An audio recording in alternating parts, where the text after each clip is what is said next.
If there's one thing we here at the Adventure Outpost love more than amusement parks, it's movies. I've watched about 2,500 movies in my life with no end in sight, so I thought I'd start weekly reviews of all the amazing, okay, and terribly atrocious movies I see. And I think there's no better movie to start with than 1917. A quick side note before we begin: I grade my movies on the old system of none to 5 stars, and we will be talking spoilers in this review, so if you don't want to be spoiled, turn this video off and go see the movie. But if you've seen the movie, or like me and spoilers don't ruin your enjoyment of a movie, then let's dive right in.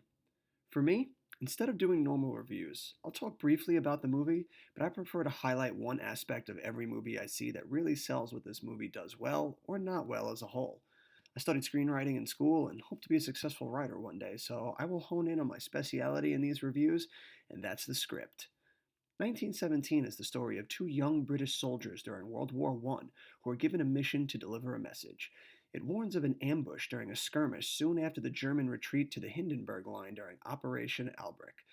One of the soldiers even has a brother serving in the battalion that's due to fall into this trap, and from there it is off to the races. It's a simple plot outline that lets us zero in on what makes this movie pop: the tension. This movie is an edge of your seat thrill ride that plugs you right into the action besides the two actors, making you feel every bullet, every scrape, every gasp of exhaustion that they breathe. It's insanely thrilling. And the fact that it manages to stay that thrilling with very little battle sequences is a testament to how visceral this movie is. There are very few firefights in this film, and it manages to use the question of when something is going to happen to keep us on the edge of our seat. Just simple things like checking a house for enemies or walking along the trenches manage to wring out every bit of tension it can manage. It's absolutely thrilling. I also give huge props to this movie for throwing us a huge first act bombshell, and that's the death of the younger brother. That brought this movie to a whole other level for me and made it a huge cathartic experience by the end when the soldier found the older brother and informed him of his younger brother's sacrifice. Very emotional and hugely effective. And props must always be sent to the god of cinematography, Roger Deakins. The way he lights and shoots this movie is stunning. In particular, there is a nighttime scene in a ruined city that looks out of this world. I watched in amazement at the beauty of it and the horror that was unfolding on the screen. It was seriously fantastic. The two leads are great. Even the huge Hollywood stars eating up the supporting roles managed to shed their A-list status and slip into these roles with ease.